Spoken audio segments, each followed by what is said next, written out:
But first, let's turn to South Korea, because they have seen a slowdown in the number of cases and may just be over the worst. How have they done it? I'm joined live from Seoul by South Korea's Foreign Minister, Kang Kyung-hwa.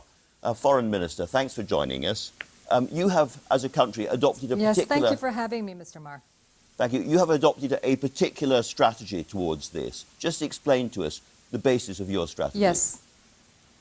Well, the basic principle is openness, transparency, and fully keeping the public informed. And I think this is paying off.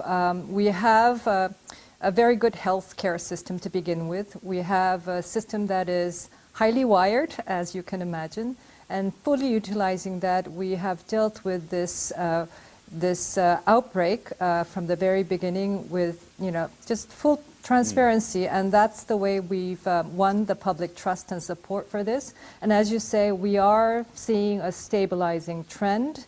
For 3 days in a row, the number of newly confirmed positive cases is smaller than the number of those fully cured and released.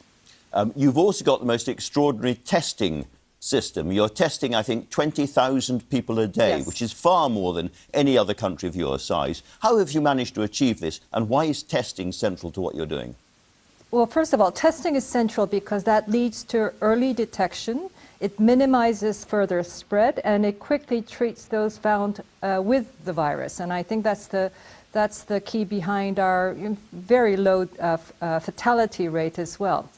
I think our system quickly approved the testing system.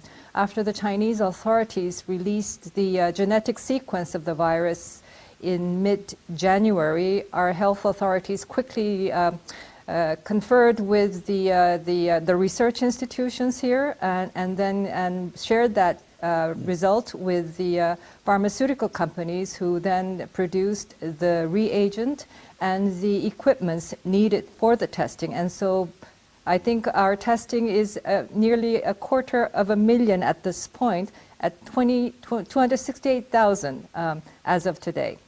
That's remarkable.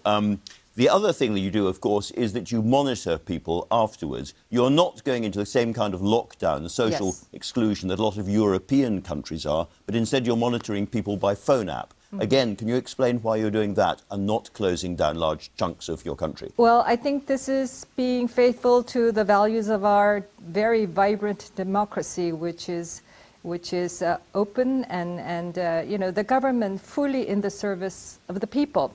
And I have to say, our public is very demanding and expects the highest standards from government services. And I think this is the key, the drive of our response to this. We are monitoring very closely the inbound traffic. We have also put in place vetting of outbound traffic so that we minimize the risk coming in from the inbound traffic, but also make sure that we do our very best to contain the spread within country, but also taking steps to vet those with possible symptoms among those who are leaving the country. The number of new cases is slowing down. Do you think you're over the worst now? Well, the peak of new cases was in late February, when we had hit over 900 new confirmed cases. That has now come down to 76 new cases as of today. So yes, we are definitely seeing a normalizing trend, reduction of new cases. But of course, we're not complacent. This is not just about us, and we are taking this approach of openness and transparency, not just domestically, but to the international community, because we are a country that is highly interdependent with the rest of the world. Our people travel a great deal on businesses, on family visits, on tourism. Our economy depends on this interdependency with the outside world, so we want to keep the doors open with the other countries. And so as this disease spreads to many more countries, we are watching very closely, and we are committed to maintaining our open approach.